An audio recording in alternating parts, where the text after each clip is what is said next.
And sa good, grabe naman to guys. Angel number 1010, check nyo yung ibig sabihin yan guys. Pero grabe punong-puno kayo ng kasiyahan sa relation, both in money and in career mga kapiksi. This is abundance, okay? Abundance of money and abundance of love and happiness. Okay, so ibig sabihin, punong-puno ng kaperahan at punong-puno ng kaligayahan sa inyong pamilya, sa inyong relationship mga kapiksi ngayong mid-November. And hindi na to nakakagulat guys sa ganitong panahon, ganitong season, kasi marami talagang pera yung mga tao, nagbibigay ng bonus. Di ba? Yung iba November pa lang nagbibigay na ng bonus.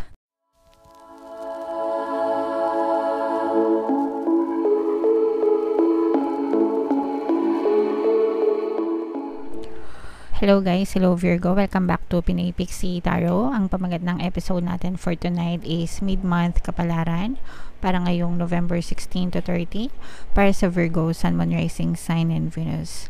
General reading lang mga kapiksi, pwede mag-resonate, pwedeng hindi, combination ng positive and negative energy mga kapiksi. So, unahin natin itong deck na to mga kapiksi, tingnan natin yung mga mensahe na kailangan nyo marinig para ngayong November 16 to 30.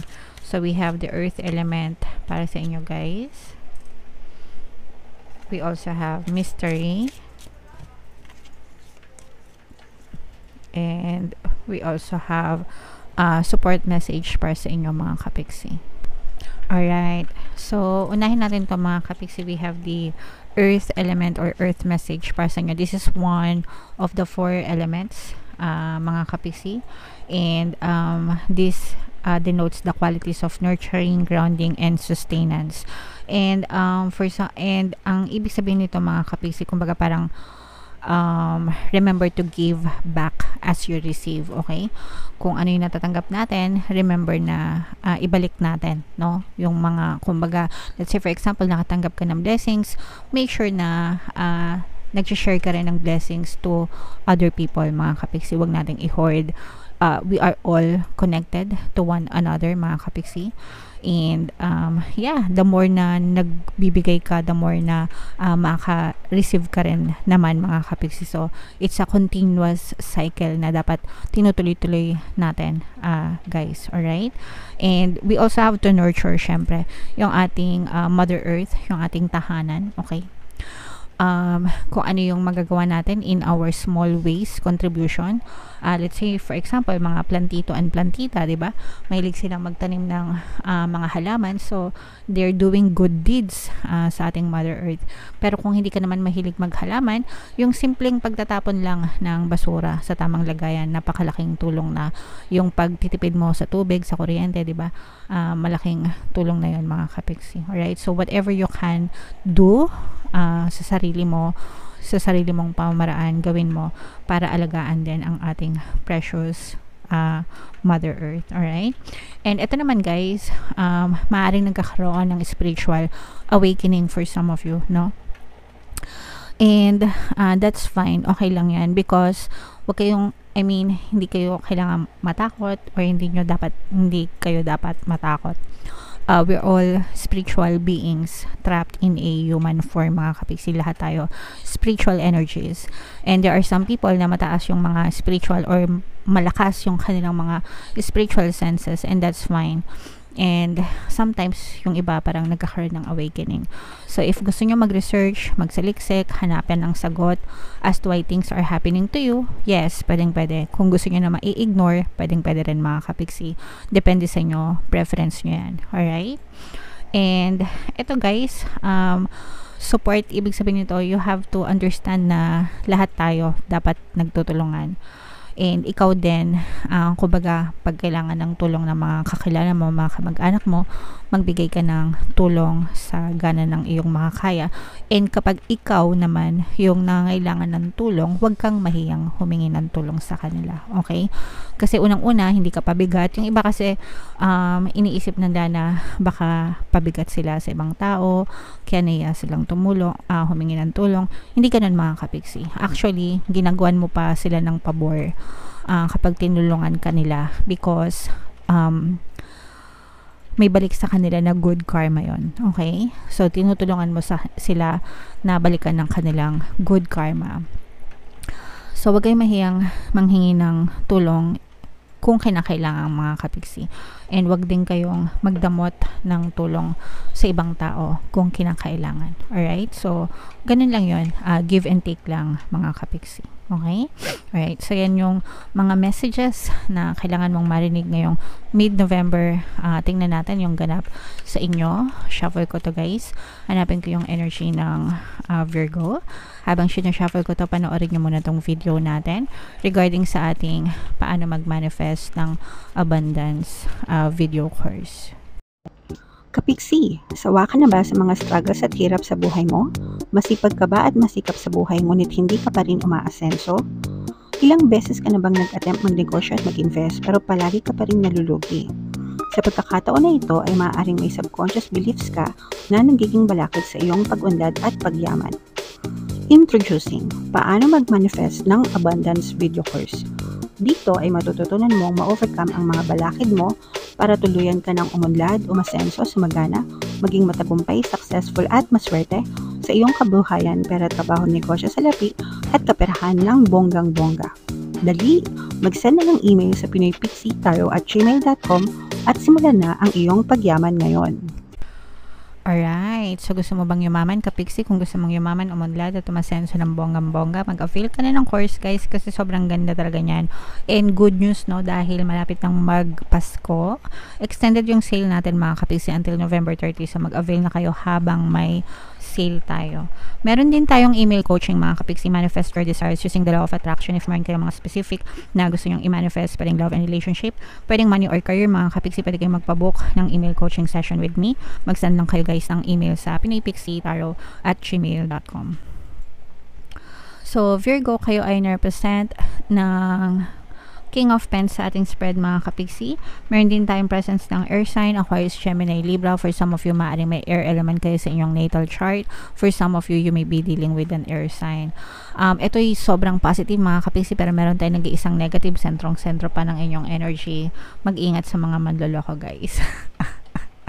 Okay, so kapag lumalabas itong energy na to, mga kapiksi, ito yung, sa lahat, sa buong sa buong tarot deck yata, ito yung pinakaayaw ko na card. Dahil ito yung nagre-represent ng mga manloloko, sinungaling, betrayer, ganyan, lies, deception, mga deceptive na tao, mapang-abuso, ganyan.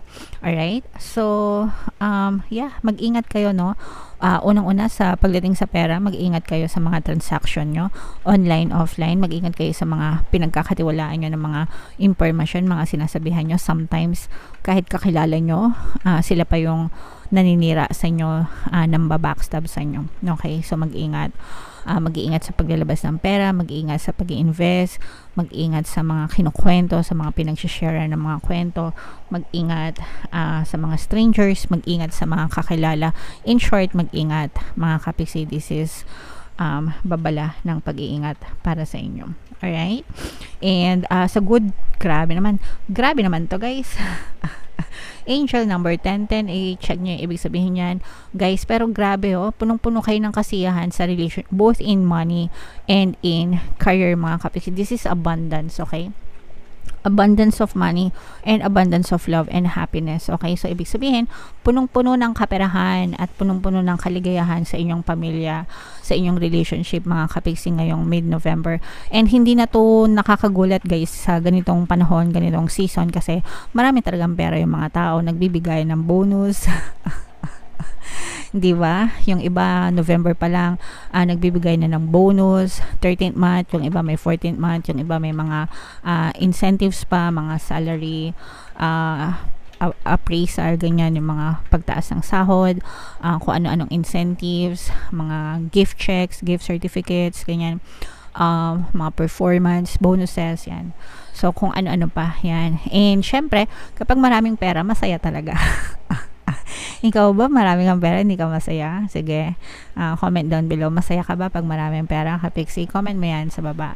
So, i-mind mo na to, guys. Mind abundance of money, mind abundance of love, mind abundance of happiness, no? mind financial abundance. Okay, so i-mind nyo na yan sa comment section para talagang ma-experience nyo itong masaganang kaperahan at kasiyahan, kaligayahan sa loob ng inyong pamilya, sa loob ng inyong relationship, mga kapiksi.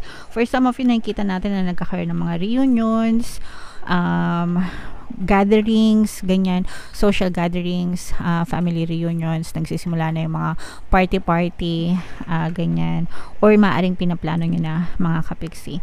And for some of you, nakikita natin na yung iba sa inyo maaring may mga bagong simula kayo, parang mga contract signing, ganyan, or if meron kayong mga approval, mga documents na pinapa-approve, mga visa, mga job orders, mga loan documents, ganyan.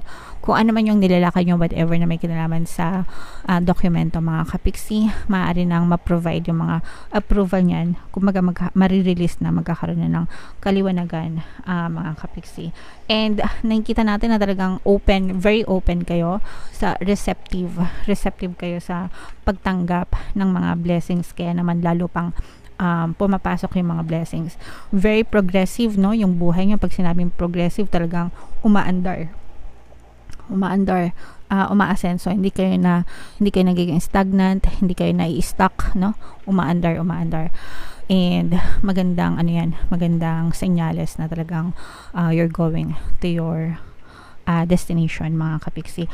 Panatilihin ang pagiging open-minded, guys, no. Pag sinabing open-minded, marunong mag-entertain ng mga bagong kaalaman, bagong aral, ganyan, na maaaring makatulong din sa pag-unlad ng inyong kabuhayan, mga kapiksi. Mag-ingat sa pagpapautang ng pera, guys. Again, maaari kayo magkaroon ng trust issues. Kasi kapag nautangan kayo, maaaring hindi kayo mabayaran. So, kung magpapautang, okay lang naman magpautang, guys, pero yung wag naman ganung kalaki. Kung mai-stress lang din kayo, 'di ba? Meron kasing iba nai-stress, nagpapautang ng 20,000, 40,000, meron pa 100,000, 100,000, ganyan. Nababasa ko lang 'yun, guys, sa comment section. Tapos pag hindi sila nabayaran, nai-stress sila. So,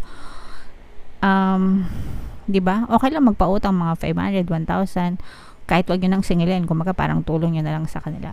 Pero yung malakihan, dapat kino-consider nyo rin. Kasi even yung mga bangko, diba, kapag nagpa-loan sila, there's always a risk sa mga ganong klase. Pwede silang hindi mabayaran ng mga naglo-loan or mga borrowers, diba? So, kayo din, kahit kakilala nyo pa, there's always a risk kapag nagpa-utang kayo. And hindi lang yung utang yung pwedeng mawala, pwede yung relationship nyo maaaring magkalaamat kapag hindi kayo nabalikan or nabayaran ng utang, mga kapiksi. Sa relationship nyo with your partner or specific person, mas lalo pang tumitibay yung inyong pagsasama. And nakikita din natin yung pagiging responsible nyo sa isa't isa, responsible partners. And kung kayo ay parents na, nakikita din natin yung pagiging responsible parents nyo sa inyong mga Junakis. Okay? Alright. So, yeah. Napakaganda, napaka-positive ng reading, Virgo. So, i-mind nyo na to, guys. Combo ito. Sa pera at saka sa money. Sa pera at saka sa love life. Sa double combo. Kaya, i-mind nyo na to para talagang ma-experience nyo, guys. Alright? Okay. So, comment down below, Virgo, if feeling nyo naka-resonate kayo sa messages.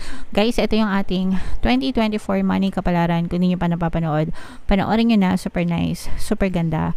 And ito naman yung ating success stories ng paano mag-manifest ng abundance video course. Thank you for liking, sharing, and subscribing, mga kapiksi, and see you again next time. I love you all, guys. Have a nice day. Bye-bye.